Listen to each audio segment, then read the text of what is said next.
vamos a continuar con una mesa de debate muy interesante. ¿Cómo se llama la mesa exactamente? Necesitamos anticipar. ¿Cómo era? Anticipar el futuro con los datos. La respuesta está en los datos. Bueno, está David Cabo, fundador de Civio, Toni Merino, gerente del Ayuntamiento de Mataró, y Agnès Mateo, directora de Derechos Sociales del Ayuntamiento de Esplugues de Llobregat, y va a moderar Alberto Tidezate Alorza de Desiderati. Perfecto. ¿Qué has hecho, hombre? Sí, esto no está puesto, ¿eh? No sé si en modo pantalla, ¿no? No está en... Ahí. Es que sin gafas no lo veo, a ver si puedes... Bueno, ante todo, buenos días a los que habéis madrugado hoy para venir a esa sesión. Os felicito porque venís a una sesión que va a ser espectacular, con unos ponentes que teníamos ganas de juntar nosotros. Esta es la cuarta mesa de datos que organiza Desideratium en el CENIS. En las primeras eran más teóricas de marco, ¿no? Que es el gobierno del dato, etcétera. Pero ya creo que esto lo hemos superado y queremos traer reflexiones y casos reales de cómo los datos de verdad están ayudando a algo. Hemos traído como leitmotiv esta palabra anticipación, porque en el momento en que estamos, gestionar supone anticiparse a lo que nos viene e ir poniendo medidas para avanzar hacia ese futuro que intuimos y que creemos que hay un marco para alcanzar, ¿no? Entonces, yo voy a decir poquísimo, creo que hay una diapo para esto, exacto. Vamos a organizar la sesión de manera un poco difusa para dejar que esta gente juegue como le apetezca jugar. Entonces, hay una pregunta, un tema que es el de la mirada que nos trae David, cómo los datos, cómo el tener una mirada y tener datos nos ayuda a anticipar el futuro, a saber por dónde caminar, a dar respuesta a preguntas. Luego tenemos la parte de la anticipación, Toni Merino, que ha trabajado mucho en gestión con esta idea de cómo anticipar la gestión de un ayuntamiento y cómo los datos nos tienen que dar esa información para anticipar. Y Agnès, que viene del otro punto de vista, que es el más nuclear de la administración. Al final, lo que hacemos en la administración, los trámites, los servicios, no es otra cosa que dar curso a los derechos de la ciudadanía. Entonces, ¿cómo podemos dar mejor curso a los derechos? Gracias al uso de datos. Entonces, de momento, vamos a empezar con una sesión de 8 minutos de cada persona. No van a exponer libremente lo que les parezca, luego tenemos ya un diálogo y si da tiempo tenemos preguntas y podemos saltarnos el café y quedarnos aquí hora y media tranquilamente. Comenzamos con David Cabo.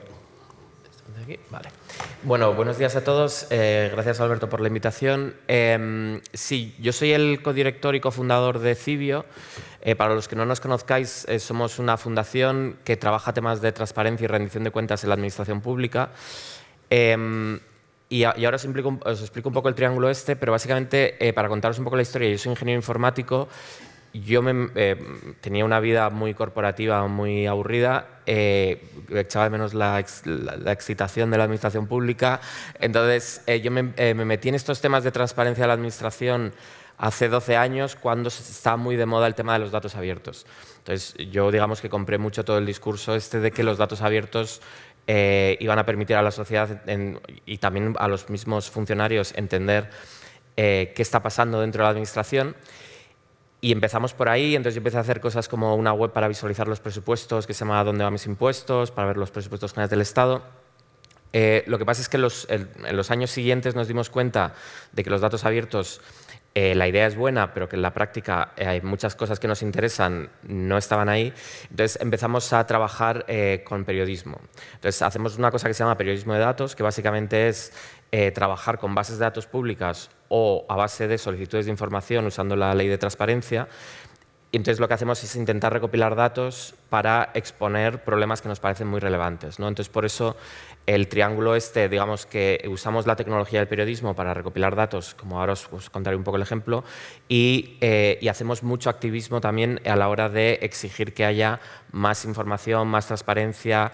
Llevamos muchos años intentando mejorar la ley de transparencia. Por ejemplo, intervenimos para incorporar ciertas mejoras en la ley de contratos del sector público para que se tuviera que publicar proactivamente más información. Entonces, esto es un poco lo que intentamos hacer.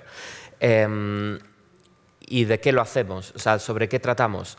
Bueno, básicamente nosotros tenemos una visión bastante crítica del periodismo tradicional, que vosotros como lectores pues, tal vez estéis de acuerdo, de que gran parte del periodismo se basa en declaraciones o se basa en que uno insulta al otro y el otro le responde, o en declaraciones en ruedas de prensa, etcétera, etcétera, ¿no? Pero es muy difícil encontrar investigaciones periodísticas que vayan al fondo de ciertos temas, también porque son temas muy complicados que exigen entender las leyes, entender, pues eso, entender, por ejemplo, todo un proceso de licitación para poder hablar con rigor sobre si algo se está haciendo bien o mal, ¿no? Entonces, al final, nosotros lo que hacemos es tratar temas... Espera, que me está tirando el cable. Al final, nosotros lo que hacemos es tratar de temas en profundidad, temas que consideramos que de los que no se está hablando con suficiente rigor o sobre los que no hay suficientes datos, ¿no? Entonces, por ejemplo, un tema sobre el que no hay datos, queríamos analizar la congestión del sistema de atención primaria, ¿no? Entonces, como sabéis, esto está delegado a las comunidades autónomas. Entonces, ¿qué tuvimos que hacer? Tuvimos que hacer 17 solicitudes de información, nos decían que no en muchos sitios, nos decían que no tenían los datos. Al final estuvimos entre 6 y 9 meses varias personas persiguiendo la información, consolidándola, y con todo esto pudimos hacer un mapa de toda España, podemos hacer un buscador a nivel de centro de salud donde tú podías ver, pues eso, en tu propio centro de salud, es uno de los gráficos, es el de abajo a la derecha, pues podías ver cuántos pacientes tenía que ver cada médico en tu centro de salud, cuántos pediatras había, etcétera, etcétera, ¿no? Entonces, a veces tenemos que recopilar nosotros la información, otras veces la información está pero no se entiende, como pasa, por ejemplo, el gráfico del centro, que es una visión de los presupuestos generales del Estado. La información la publica el Ministerio de Hacienda en un zip muy gordo, pero el problema es que nadie lo entiende, es muy difícil darle contexto. Si te dicen que algo son 10.000 millones, tú dices es mucho dinero, pero no tienes una referencia de si eso cuánto era hace unos años. También hemos hecho proyectos, por ejemplo, sobre incendios forestales, sobre el lobby, que es uno de los temas que tenemos, de intentar que se regule el lobby. Sobre procesos de contratación, estuvimos analizando todos los contratos de emergencia que se hicieron durante la pandemia para demostrar que había habido ciertos abusos y cómo había explotado el precio de ciertas cosas, ¿no? En la locura que fue la pandemia. Entonces, esto es lo que hacemos porque creemos que para gestionar algo es necesario saber el estado en el que está y saberlo bien. El problema que nos encontramos, y tal vez vosotros en vuestra gestión también tenéis problemas similares, es que muchas veces se cree que algo es un problema, como por ejemplo el año pasado o hace 2 tal vez, había un problema para pedir cita en la Seguridad Social y todo el mundo nos decía quiero pedir la jubilación o tengo un problema con el ingreso mínimo vital, quiero ir a la Seguridad Social, me dicen que pida cita, no hay cita. Entonces, nosotros lo que intentamos en general es poner números y cifras, intentar sacar a la superficie problemas e intentar medirlos y ponerle una métrica, porque nos parece que ese es el primer paso fundamental para gestionar algo, ¿no? Entonces, en el caso, por ejemplo, de las citas de la Seguridad Social, hicimos, por ejemplo, un robot que intentaba pedir cita varias veces al día en todas las provincias de España y demostramos que había provincias que a lo largo de un mes no había posibilidad de coger cita. O, por ejemplo, hay un teléfono de ayuda al ingreso mínimo vital, entonces demostramos con un robot que llamaba cada media hora que había que llamar durante 3 semanas cada media hora, había que llamar más de 100 veces para conseguir que alguien te descolgara el teléfono, ¿no? Entonces, ¿por qué trabajamos nosotros así? Pues eso, porque creemos que hay muchos problemas en la administración pública, muchas veces por falta de recursos, porque no se invierte suficiente en la gestión de la información. Entonces, son problemas que a veces no se gestionan bien, por falta de información. Entonces nosotros intentamos no caer en un discurso, que además justo antes de la charla estábamos hablando de hay unos discursos muy negativos en los dos extremos, desde que los impuestos son un robo, que la administración todo mal, que los funcionarios son vagos, no sé qué. Nosotros intentamos tener un discurso muy constructivo de vamos a intentar encontrar los problemas que afectan a la gente, como puede ser la vivienda, los servicios sociales, vamos a intentar medirlos y vamos a ver si evolucionan y vamos a intentar hacerlo de una forma rigurosa usando datos, ¿no? ¿Puedo hacer una pregunta? Sí.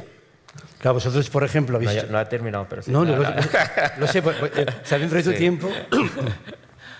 Vosotros hacéis cosas como ir a la Seguridad Social y evidenciar ese problema para que ellos gestionen mejor. Sí. Además gratis, porque no hay ninguna contratación por medio. No. ¿Os lo agradecen? No. No solo no nos lo agradecen, sino que el ministro dijo en el Congreso que era mentira, que había que pedir cita previa, cuando si habéis pasado por delante de una oficina de la Seguridad Social sabréis que había carteles en todos los cristales de la puerta diciendo no se atiende sin cita previa.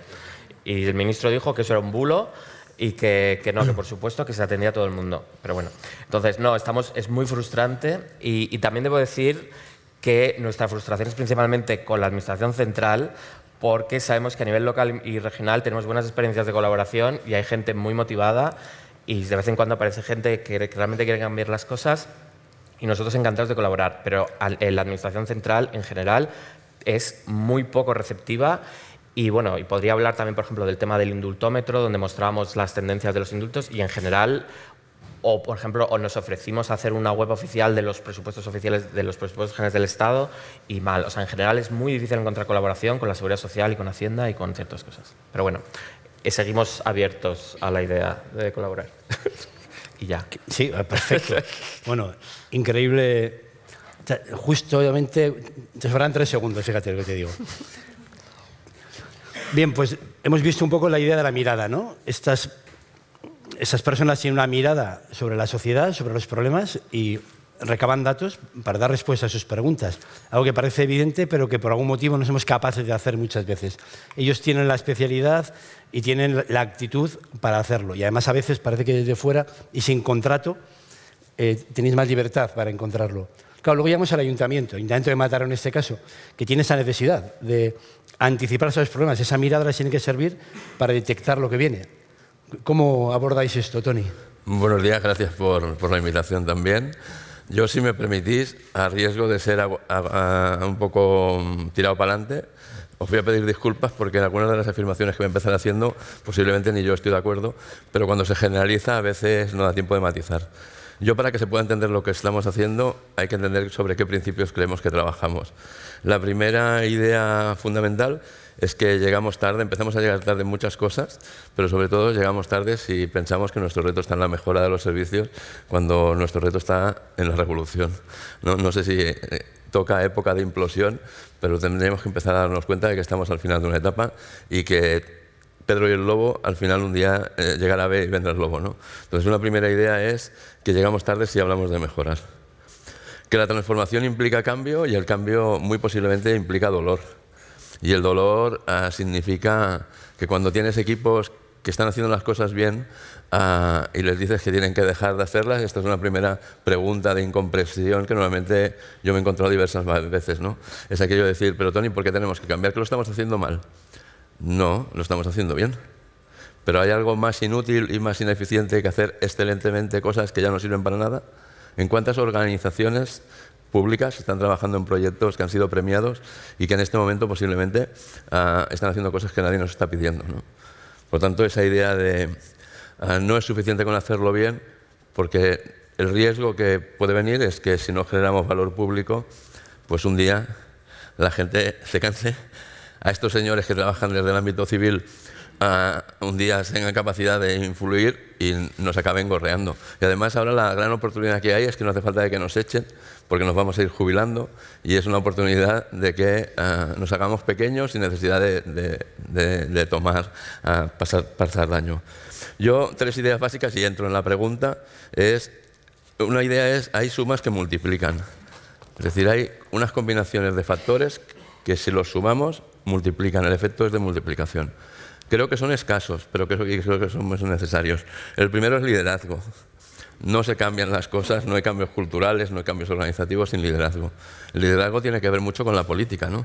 Con aquellos que son capaces de definir el qué, hacia dónde, ¿no? El propósito. Necesitamos organizaciones donde haya políticos que lideren y que tengan esa visión con capacidad de este componente transformador. Si a eso le alineas o le sumas que nos damos cuenta de que las organizaciones públicas son instrumentos, no son finalidades, y que no se trata de que los que estamos dentro trabajemos y estemos cómodos, sino que generemos valor público, ¿no? Las personas que tenemos responsabilidad ejecutiva en estas organizaciones, si estuviésemos en la iniciativa privada, nuestro objetivo sería maximizar el beneficio para conseguir que, en ese caso, los accionistas, ¿no? Pues se beneficien. Nosotros también tenemos que tener esta mentalidad. Nuestros accionistas es la ciudadanía, por un lado, y por otro lado la política, los políticos, el pleno de la corporación. Por lo tanto, tenemos que generar el mayor nivel de valor público. Es un intangible, ya lo sabéis, y a veces es muy difícil. No es suficiente hacer las cosas bien, hay que generar valor público. Aquella actividad que podáis identificar que no generáis valor público, ir pensando en dejarla o ir pensando en automatizarla, porque no tiene ningún sentido que dediquemos recursos a eso. Liderazgo, estrategia y alinear la organización con la estrategia de la ciudad. Nosotros tenemos que ser un instrumento de transformación al servicio de un proyecto y de una transformación de la sociedad. No tiene más sentido que en ese. Y lo último ya, en esta idea de sumas que multiplican, es tenemos que aprender. No siempre tenemos una gran capacidad de aprender. La pandemia creo que fue la oportunidad de materializar aquello que decíamos que veníamos de un entorno VUCA y ahora que sí es un entorno BANI, ¿no? La pandemia es el ejemplo. No estábamos preparados, reaccionamos, una crisis sanitaria que al final es una crisis social, económica, bueno, en fin, y no sabemos si mañana vamos a estar en guerra otra vez. O sea que es imposible, pero esta es nuestra realidad, esto no ha venido para cambiarse, tenemos que aprender y no siempre somos buenos aprendiendo porque tenemos poca visión autocrítica, porque sabemos medir mal. Es con este conjunto de elementos que creo que esa capacidad de anticipación es estratégica y es clave. Pero para que sea clave no se puede improvisar, la anticipación no es fruto del azar, la anticipación es fruto de pensar, es fruto de planificar, de tener una estrategia, de tener un propósito, ¿no? ¿Cuántas organizaciones tienen realmente propósito? ¿Y cuántos tenéis el encargo de trabajar en una línea y hacia ese sentido, ¿no? Bueno, este es un conjunto de ideas que podéis estar de acuerdo o no, seguramente necesitaremos más tiempo para poder abordar. Dime. Si entiendo entonces, no basta con los datos, hay que tener un marco de interpretación de esos datos en donde se pongan a jugar. Ahora voy a entrar en eso. Nosotros en el año 2019, bueno, yo tengo la suerte de ser una de las personas que llevo 8 años ocupando una posición en la misma organización. Uno de los problemas que tenemos es que los proyectos de transformación y de cambio no tienen resultados inmediatos. Esto no es efectismo, esto no es mañana voy a un congreso como este, me he enterado que se montan oficinas de datos, está de moda, mañana montamos una oficina de datos. Es el modelo de siempre, es el modelo de las capas de cebolla, la innovación basada en superponer estructuras. Y lo que hacen es que cada vez tenemos organizaciones más complejas y más ineficientes, ¿no? El objetivo es ser capaces de ver de qué manera somos capaces de aprender y hacer este relevo. Bueno, nosotros en el año 2019 tuvimos la oportunidad de conocer un trabajo que había estado haciendo el equipo de Carles Ramió y Miquel Salvador de la Universidad Pompeu Fabra en el Ayuntamiento de Barcelona, que acabó en una publicación que os recomiendo si no conocéis, que está en redes en castellano y en catalán, que era sobre el modelo de administración de gobernanza social inteligente, ¿no? Cuando lo leímos pensamos, bueno, nosotros somos más pequeños, posiblemente más provincianos, pero hay ideas aquí que nos inspiran, ¿no? Y de hecho hicimos un trabajo con ellos en el año 2019 y nos pilló la pandemia en el 20 y construimos nuestro modelo de cómo tendría que ser la administración en el año 2030. Le llamamos el modelo integrado y diverso, ¿no? Este modelo es un modelo que tiene 10 principios generales. Uno de ellos dice, me lo he apuntado, el principio 10 es un modelo que apuesta por la inteligencia institucional y el aprendizaje organizativo a partir de una renovada gobernanza de datos. Bueno, para nosotros este elemento de esa reflexión y ese trabajo acabó en el año 23 con un decreto del alcalde que definía el modelo que le hemos llamado modelo ID integrado y diverso como un marco estratégico de transformación organizativa. Nosotros no hemos inventado la sopa de ajo, nosotros no somos capaces de ser más listos que nadie, nosotros hemos sido capaces de definir un marco hacia donde pensamos que tiene que ir la administración. O sea, un marco en el que se combina una estructura estable, de carácter burocrático, posiblemente muy diferente a la que ahora tenemos, porque eso va bien para trabajar en eficacia y eficiencia, garantía de derechos, en fin, todos los elementos positivos que tiene la burocracia, pero que no aborda la complejidad y no da respuesta ni permite gestionar la realidad que nos estamos encontrando ahora, que requiere de estructuras y redes mucho más redárquicas, con una lógica mucho más basada en roles, bueno, que se da patadas, tanto con el marco de legalidad que tenemos, pero bueno, tenemos que ir hacia ahí, ¿no? ¿Cómo exploramos, cómo estiramos las normas para ir hacia ese modelo en el que seamos capaces de poder abordar la complejidad?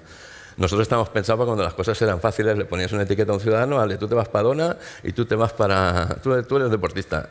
Pero eso ya no es así. O sea, las personas cuando nos llegan ahora son bastante más poliédricas, nos vienen con una realidad más compleja. Pero ¿qué sabemos de esas personas en este momento, no? Si no tenemos una estructura de datos que nos permiten categorizar o que nos permitan perfilar, con los que nos permitan poder identificar mejor qué es lo que estas personas necesitan. Por lo tanto, en el año 2019 trabajamos hacia lo que nosotros entendíamos que debería ser el modelo hacia el que tenemos que avanzar. Nosotros hemos puesto este nombre, cada uno le ponga el nombre que quiera, pero ahora le llaman ellos las organizaciones robustas, ¿no? El modelo de gobernanza. Hay pocas escuelas en Cataluña, lo trabaja la Pompeu y lo trabaja Bueno, la gente del IGOP habían hecho algunas propuestas, ¿no? Pero hay poca gente más que esté trabajando sobre los modelos de administración pública, ¿no? Pero tenemos que imaginarnos cómo tiene que ser nuestra administración, porque ahora estamos tomando decisiones que nos impactarán en el año 2030 y lo estamos haciendo desde la contingencia, de abordar el proceso de consolidación de las personas, estamos abordando cómo recuperamos estos 10 años de desastre que hemos tenido al no poder hacer las provisiones de los puestos.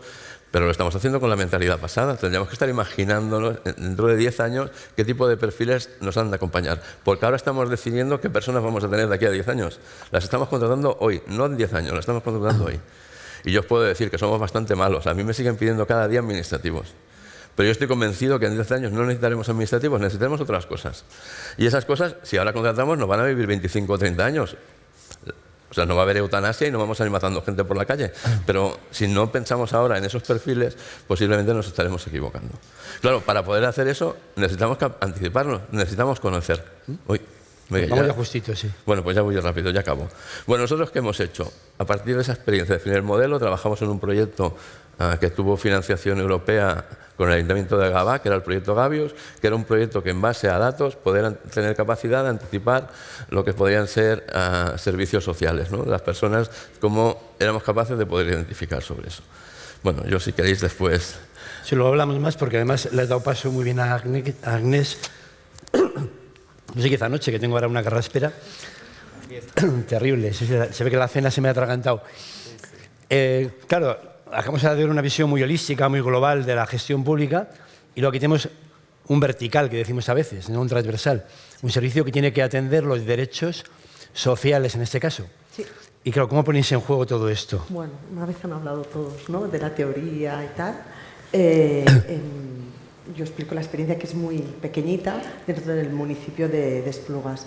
A raíz de la pandemia, ¿no?, el impacto social, económico que tiene la ciudad, nos encontramos en que tenemos muchos datos en servicios sociales, trabajamos diariamente con personas y con problemas sociales importantes y tenemos la necesidad de tener datos para poder intentar gestionar y anticiparnos a los derechos y a las necesidades de la ciudadanía. Y a partir de la oficina de datos se nos brinda la oportunidad de crear Ariadne, ¿no? Ariadne nos da un enfoque integral para conocer el rendimiento organizacional del análisis de datos, ¿no? ¿Esto qué nos ayuda? Nos ayuda a empoderar a los equipos para saber qué necesidades exactas tiene la ciudadanía, cómo podemos actuar, cómo nos podemos organizar, ¿no? Y de esta manera pues garantizar esos derechos o esas necesidades también que tiene la ciudad, ¿no? Al principio pues bueno, nos permite analizar las necesidades, la demanda y también a cómo organizar los equipos asistenciales, ¿no? Estamos muy acostumbrados desde los servicios sociales a siempre trabajar con problemas, siempre tenemos mucho trabajo, pero hemos de ser capaces de extraer estos datos para que nos ayuden a reorganizar esos equipos. De esta manera podremos garantizar llegar al máximo de ciudadanía posible, ¿no? Una vez tenemos esos datos, nos permite redefinir, y ahí es un tema complejo en los equipos asistenciales, porque es sentarte con el equipo y poder definir de qué recursos y que todo el mundo entienda por igual ese recurso, ¿no? Porque a la hora de utilizarlo, pues no haya diferencias entre un barrio u otro, por ejemplo, ¿no? Y bueno, esto pasa porque el equipo se tiene que implicar a recoger el dato. Nosotros recogemos muchos datos, pero a veces no los recogemos donde se tienen que recoger, sino en el relato. Si somos capaces de poder poner el dato donde toca, ¿no?, de esta manera podremos extraerlos y nos ayudará a definir y hacia dónde vamos, ¿no? Todo esto nos permite, pues, todo lo que he explicado anteriormente nos permite hacer una mejor atención, análisis, definición, y esto acaba siendo que es una mejora para la ciudadanía, ¿no? Y nos permite, como hacemos esa mejora a la ciudadanía, a tener más disponibilidad de los recursos profesionales, porque redistribuyes las tareas de trabajo de los equipos y de los profesionales, ¿no? De esta manera nos garantizamos a que las necesidades de las familias estén mejor cubiertas y trabajadas de una manera más integral, ¿no? Y esto a la vez nos da empoderamiento delante de la ciudadanía, delante de sus necesidades, porque nos ayuda a implicarnos, ¿no? Pero también nos ayuda mucho a empoderar bueno, en este caso a mí, por ejemplo, delante de los equipos, porque a la hora que tienes que redistribuir las tareas, como son muy objetivos los datos, ¿no? Entonces no vamos en necesidad, en sensaciones, que tengan mucho trabajo, etcétera, ¿no? Entonces nos permite, pues por ejemplo, redistribuir las agendas de atención, que hay veces que eso que decimos que las agendas están llenas y tenemos que dar visita a 3 semanas o 4 semanas, pero realmente las entrevistas que se llegan a hacer no son las citas que tú planificas, porque no vienen, porque se anulan en el último momento. Entonces Ariadne también nos permite, pues bueno, no inventarnos nada porque todo está inventado, pero en sí hacer recordatorios a la ciudadanía para que pueda venir y de esta manera pues te aseguras de que esas citas se lleven a cabo, ¿no? Y ya está, ¿no? El proyecto es muy sencillo. Ese proyecto es muy sencillo.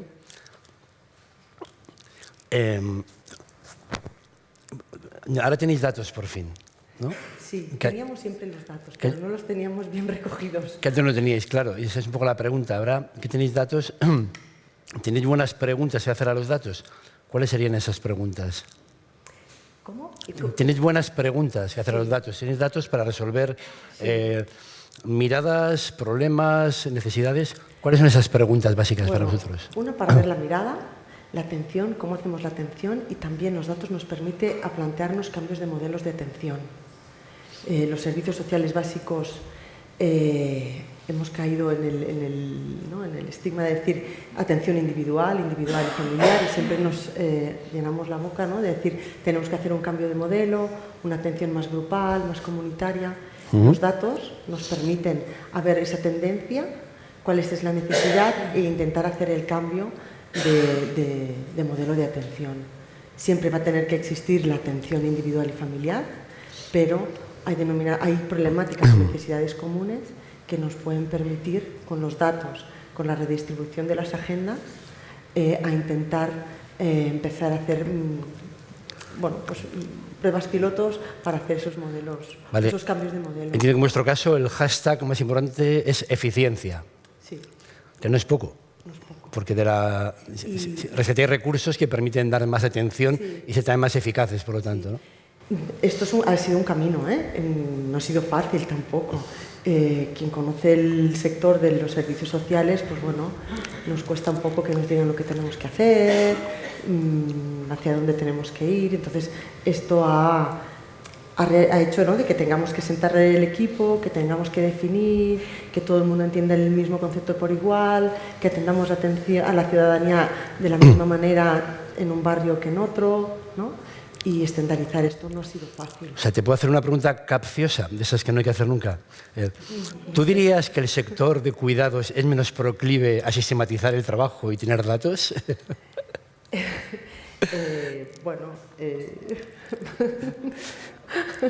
Bueno, sí. Comparado con la movilidad, otros sectores que están más tecnificados, ¿no?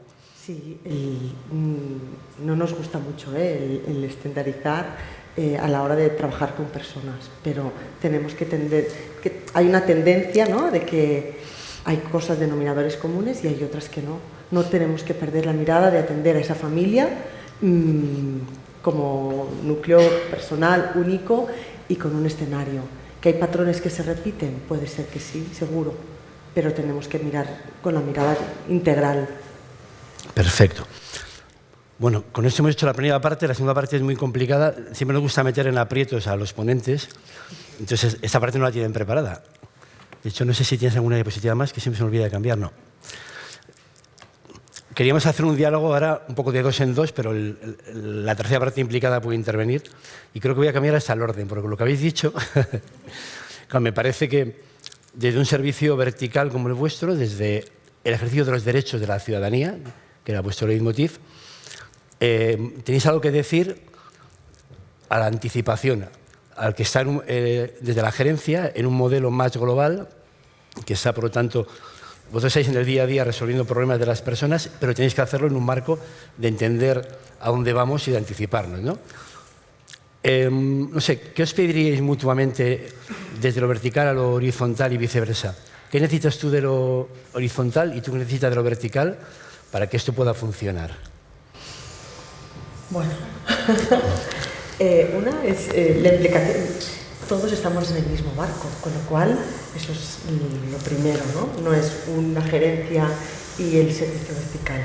Yo creo que lo más importante es nos creamos que el servicio, estamos el servicio de la ciudadanía al servicio de los ciudadanos, y todos tenemos que mirar el denominador común es el mismo para todos, ¿no? Pero voy a ser malo. Antes has dicho algo así como, bueno, esa es la teoría, vamos a la práctica. ¿Cómo esa teoría puede bajar a vuestra práctica? O igual tú, Merino, le puedes decir qué pedirías de ella. Bueno, un debate que tenemos constantemente.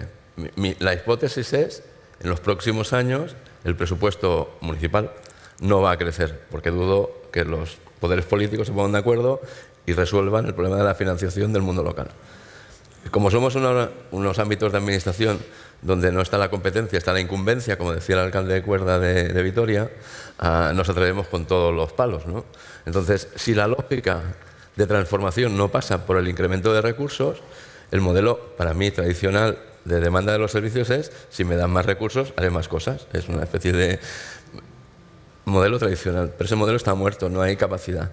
Por mucho me digan, no he ampliado el contrato programa de servicios sociales, el año que viene tendremos más recursos, pues como esos recursos son a cofinanciar y tampoco tenemos los recursos para poderlos cofinanciar, la lógica pasa por una reconstrucción, reinventarse, redefinir los roles, funciones, ¿no? Cómo optimizo el proceso, de qué manera hago las cosas, si puedo establecer perfilados, tengo que conocer muy bien a la ciudadanía, tengo que empezar a utilizar bases de datos diferentes que muchas veces tenemos desestructuradas, que unas las tienen ellos, con unos aplicativos que a nivel de Cataluña no tenemos un sistema de información que combine los datos y cada administración. Un pobre de Mataró se va a vivir a Esplugas y es otro pobre, no es el mismo pobre que tiene un historial, con una experiencia. Bueno, pues eso es ineficiencia pura del sistema, ¿no? ¿Cuánta eficiencia podemos generar? Pues está por estudiar, pero yo creo que hay un área de mejora clara. Tampoco es verdad que no es solo cuestión de eficiencia, que también es cuestión de replantearse los servicios, ¿no? Nosotros también estamos en un proceso de reconversión de los servicios sociales. El primer modelo, que lo empezamos a trabajar hace 7 años, vino Diputación, que era el que pagaba el estudio. Mi experiencia dice que habitualmente hay buen rollo en los servicios para hacer estudios organizativos que se basan habitualmente en el organigrama, porque el objetivo final es poder demostrar que tendrías que cobrar más, ¿no? Que te falta gente y tendrías que cobrar más. Si entras en un modelo de análisis organizativo que entra en el núcleo del catálogo de servicios y que aborda cómo prestar los servicios y, por lo tanto, qué intensidad tiene de uso de recursos, pues eso es más difícil. Bueno, el primer modelo, cuando llegó a Diputación a hacer la presentación, dijo: sois una referencia. Y le digo, pues pocas cosas cambiaremos si para la Diputación somos una referencia, ¿no? Normalmente las referencias no se cambian, las referencias siguen. Ahora, en este momento, estamos en otra lógica y creo que cosas de las que explicaba ella es en la lógica que estamos nosotros también. Vamos a hacer mejor el perfilado, recuperar un papel comunitario que se había ido perdiendo con el tiempo. Implicar a otros ámbitos de la organización que también se pueden sentir interpelados y que hasta ahora parece que no va con ellos lo de los pobres, ¿no? Exactamente. ¿Sí? Es clave en la Ahí hay unas áreas de mejora brutales, ¿no? Pero para eso tenemos que tener bien identificados. Si no tenemos un ciudadano, sino que tenemos 25 ciudadanos, que además el sistema que tiene servicios sociales no se habla con el que tiene deportes ni el que tiene educación, y luego mucho menos con el que tiene la Generalitat o el Consejo Comarcal, pues es muy difícil, ¿no?, que eso funcione. Entonces yo creo que ahí hay muchas áreas de mejora y que con ese conocimiento profundo de la ciudadanía podremos perfilar mejor, podremos avanzar demanda, organizarnos de manera diferente, ¿no? A veces hay puntas de trabajo, a veces pasan cosas. Últimamente hay más. Ahora no paran, ¿no? Pero fijaros que no estamos casi mencionando la palabra de la mesa, que son datos. Y no nos importa, porque yo creo que todo el público hemos tomado ya la pastilla roja y estamos traduciendo lo que decís a datos. Cuando decís que tenemos que perfilar los ciudadanos, que tenemos que saber que una persona que viene a un municipio y viene al mío es la misma persona, entiendo que estamos todo traduciéndolo ya a datos, ¿verdad? Sí. El presidente de esta mesa perseguía esto, entender qué necesidades tenemos que ir cubriendo con los datos, más allá de que tenemos cada vez más datos, vale, pero ¿cómo los modelo? ¿Qué quiero hacer con los datos para resolver qué problemas, ¿no? Entonces creo que está muy interesante esto que decís. Yo creo que es clave lo que dice, desde el servicio, ¿no? Estás siempre en la mitad de los servicios sociales, desde vivienda, pero no miras esos otros servicios.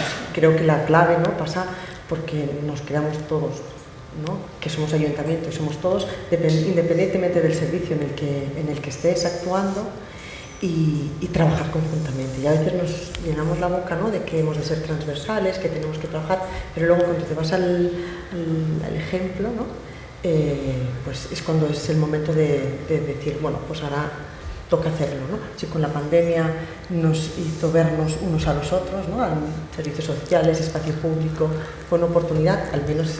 Y perdona, antes he dicho muy interesante, si he entendido bien, que es que eso está bajando a los equipos.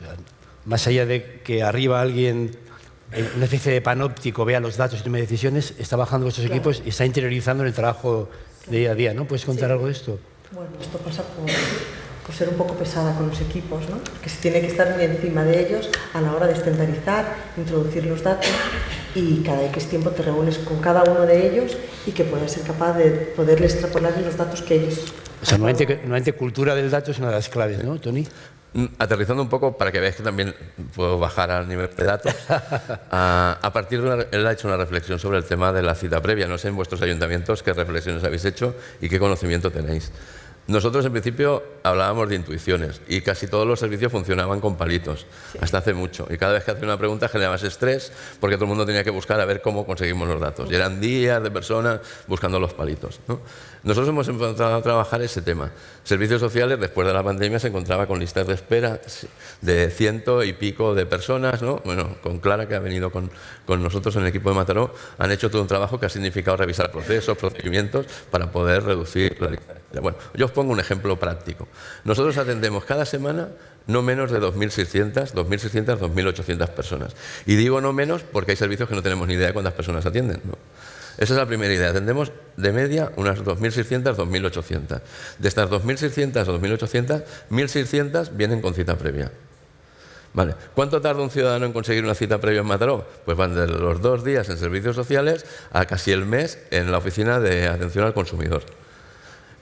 ¿Cuánta gente se presenta? Pues depende, pero en la mayoría de los casos no supera el 70%. Hay un 30% que lo perdemos por el camino. De esas personas que son atendidas, el día que vienen, de eso, antes os decía 2.600, conforme voy bajando, sé menos gente, ¿eh?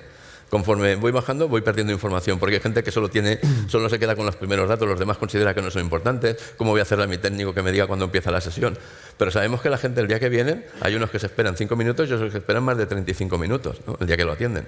Y sabemos que la duración media de la sesión está alrededor de 15 minutos. Hay quien está 5, depende del trámite, y hay quien está más de media hora. Los que tardan más, los de la OMIC, que son los de consumidor, pues son los que más tiempo atienden porque normalmente son casos más específicos, ¿no? Toda esa información que sacamos a partir del análisis de datos, que nos ha costado horrores poderla sistematizar, y que conforme vamos bajando en una pregunta vamos perdiendo información porque hay servicios que ya no lo consideran importante, nos permitiría establecer proyectos de mejora en cada una de estas fases. Porque hay sitios que tardan 2 días y otros 25. ¿Por qué hacemos esperar a la gente 35 minutos? Porque, bueno, hay otra cosa que es, no os he dicho antes, que hemos llegado ahí y hemos definido 3 retos. Un reto es la transformación digital, administración data-driven, muy vinculada con la oficina de datos, y la otra es la experiencia ciudadana. Y la experiencia ciudadana, creo que también la oficina de datos tiene muchas cosas que decir, porque nos permite identificar a estas personas. Bueno, pues con esa información, ahora no sé qué os iba a decir, con toda esa información del análisis de datos, podríamos definir N proyectos de mejora con un impacto directo en la calidad del servicio prestado. Bueno, lo que os iba a decir es que, por mucho que sepamos que la atendemos 15 minutos, lo único que en este momento no sabemos es cómo lo valora el ciudadano el servicio que ha recibido. Porque habitualmente no le preguntamos al ciudadano qué piensa del servicio que le estamos prestando, ¿no?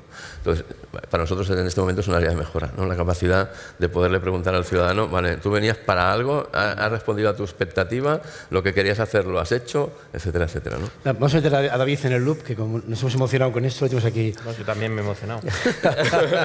No, se me saltan las lágrimas escuchando estos casos de...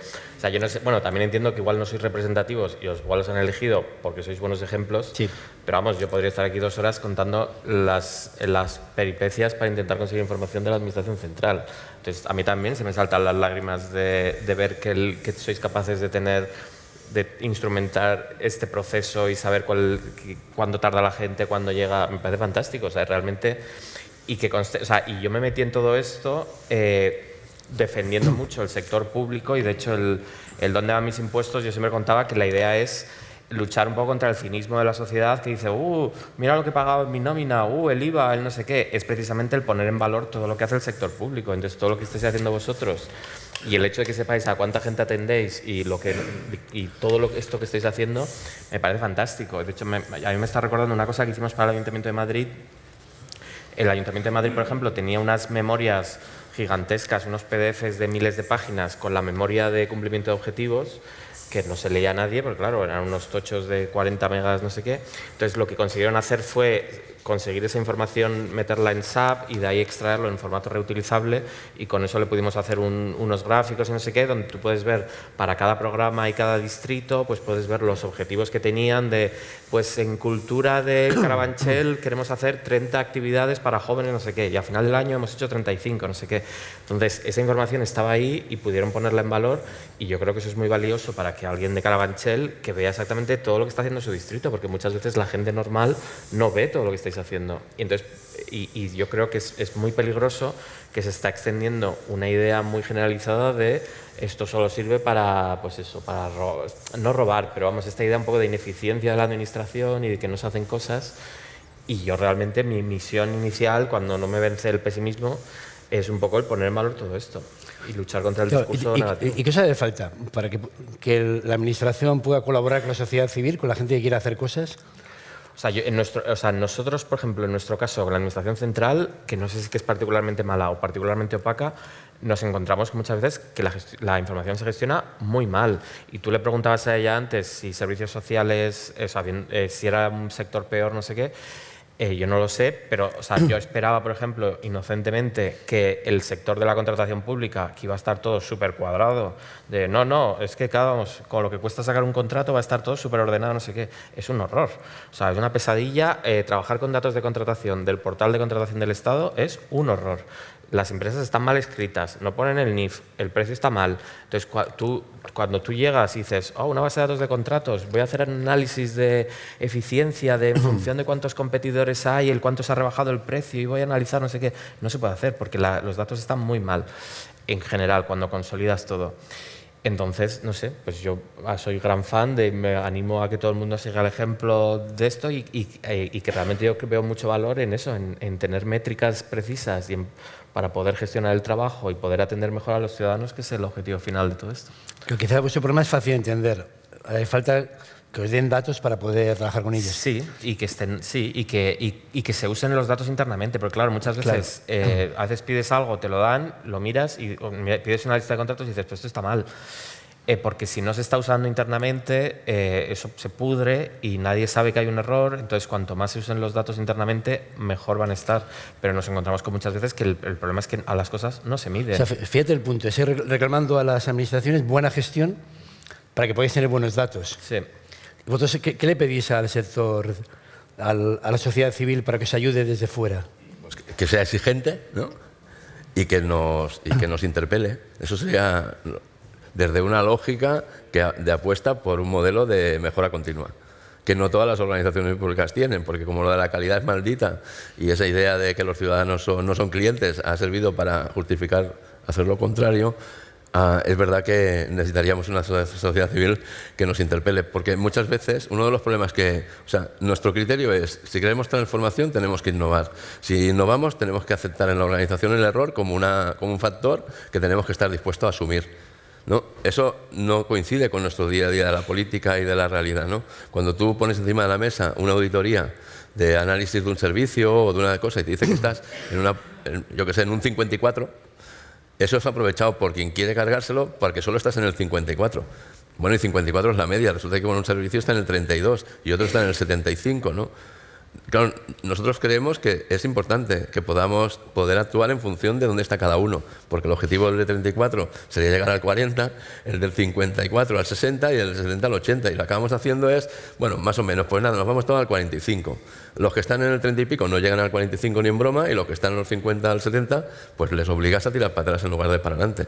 Pero claro, esa información con la intencionalidad del corto plazo, de muchas veces de la política, pues es utilizada no para que mejores, sino para dar por saco. Entonces, hay veces que hay muchas dificultades de que cuando compartes datos que dices, joder, yo estoy contento, estamos en un 50 y pico, ahora sé lo que tengo que hacer para avanzar, pero si esa información resulta que va a ir en contra del equipo, es un grave problema. ¿Pero quién lo utiliza? ¿Es la oposición? ¿Son los medios? La oposición y los medios habitualmente, ¿no? Claro, pero yo creo que la gente normal, al final lo que quiere es o sea, yo quiero creer, porque si no, no estaría haciendo esto, que la gente normal, en realidad, si le explicas las cosas, lo entiende. O sea, yo creo que el ciudadano normal, si le explicas, mira, estoy haciendo esto, tardo tanto en darte cita, tardo esto en atender, yo creo que no es tanto problema, pero ¿qué es eso? O bien la oposición, que se tira en plancha a hacer no sé qué, o bien medios, que parece que...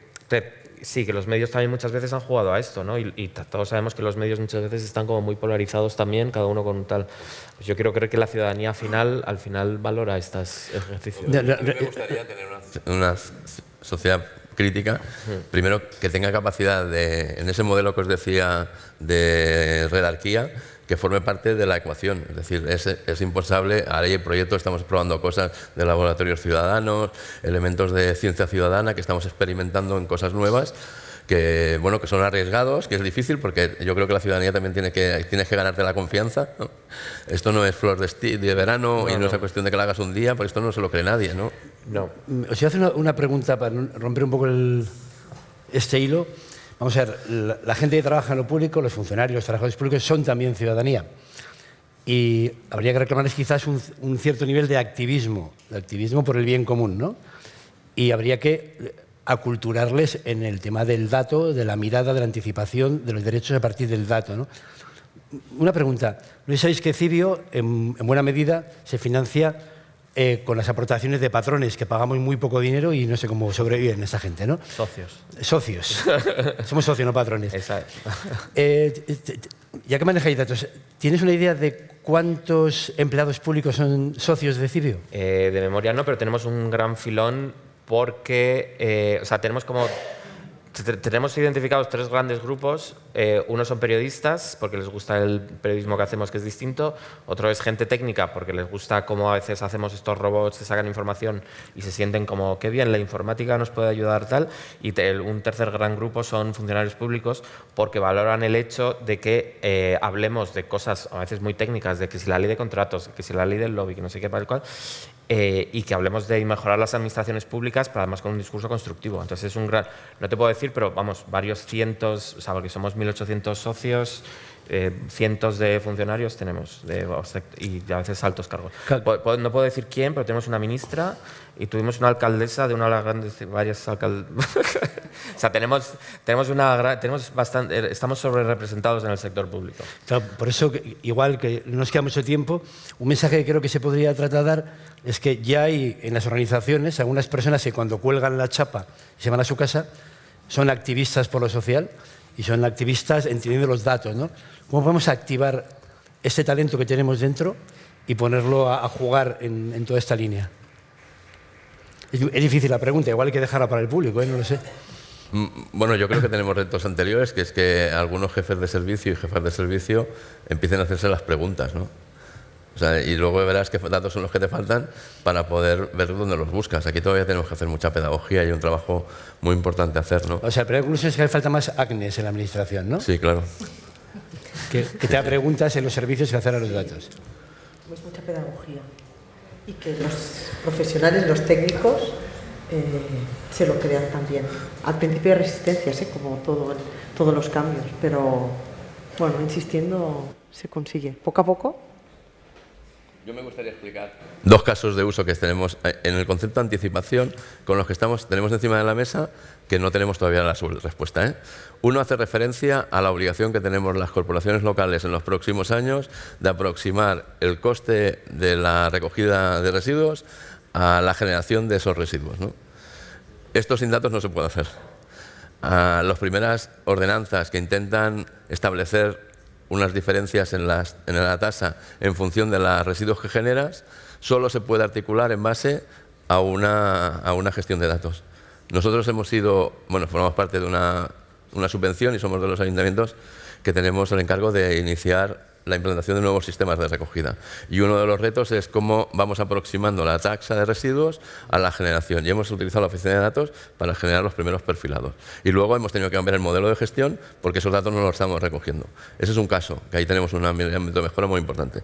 Y otra cosa que los que estéis en el mundo local conocéis, cuando llega el alcalde un lunes y os explica un problemón porque se ha encontrado con alguien en la cafetería o alguien le ha explicado en medio de una plaza lo que nos pasa, ¿no? Y las crisis que nos genera y que todo el mundo se pone a correr, porque bueno, nosotros pensamos que los sistemas de quejas y sugerencias son sistemas mucho más fiables, pero nos estamos dando cuenta que se montaron en el siglo XX y que en este momento hay que hacer un trabajo muy importante también de datos para poder que tengan sentido. Nosotros estamos haciendo dos cosas en concreto. Una es elementos de ciencia ciudadana, es decir, convocar a los ciudadanos para ver cómo nos ayudan en establecer una categorización de quejas que responda, de quejas o sugerencias, que responda realmente a lo que ellos creen. Otro es cómo estructuramos información desestructurada, porque es uno de los elementos fundamentales. Gran parte de la información la hemos recogido, el ciudadano empieza a meter datos y eso hay que interpretarlo y es imposible hacerlo si no nos ayuda todo lo que sería el business intelligence, todo lo que serían datos de análisis. Y luego, un ejemplo, pusimos en marcha una cosa que nos ha funcionado súper bien, que es un sistema de que el ciudadano va con una aplicación, hace una foto, la georreferencializan y va un equipo de limpieza y lo limpia. Tenemos 14.000 fotos al año, pero no tenemos ni idea de qué dicen esas fotos. Ahora queremos utilizarlas para gestionar, pues hemos tenido que empezar a utilizar también datos de interpretación de imágenes para ver cómo esas 12.000 imágenes, si estamos hablando de un contenedor desbordado, de una caquita de perro o de una papelera, ¿no? Y eso, cómo lo georreferenciamos para a partir de ahí poder rediseñar los sistemas de recogida, los tiempos de, en fin, 1000 cosas, ¿no? Pues. Bien, dice que paremos.